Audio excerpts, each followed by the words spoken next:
Okay, on console 2.0, you have the ability to configure and set up alerts.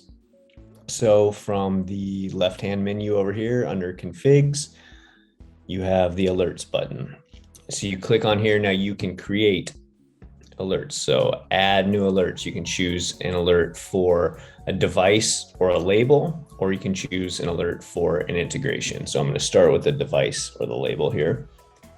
And let's just put downlink for now. So we can alert the admin when a downlink is successful. It gives us some options right here. When a device joins via OTAA for the first time, when a device stops transmitting for 1 hour, when a device has been deleted.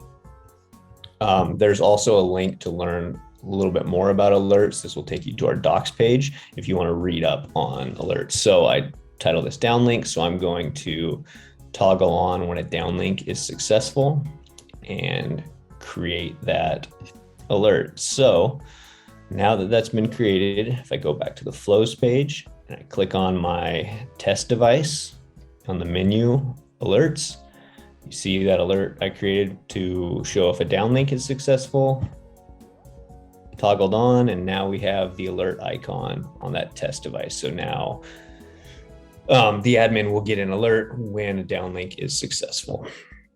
If you want to turn that off, you can do that here. You can also create a new alert straight from this page right here. If I want to, let's say, device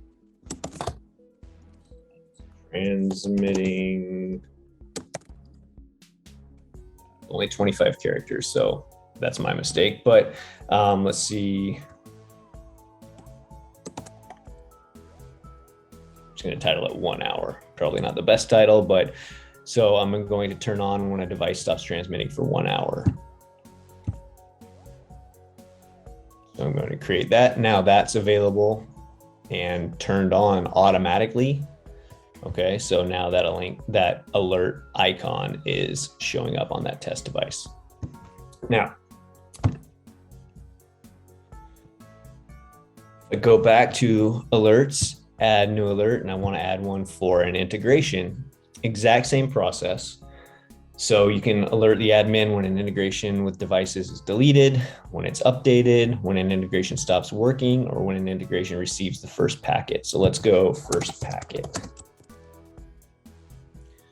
All right, so I can just toggle when an integration receives the first packet on right there, create integration alert.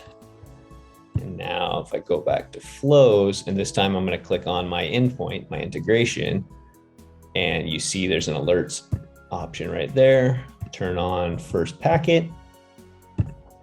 Now the integration has the alert icon as well.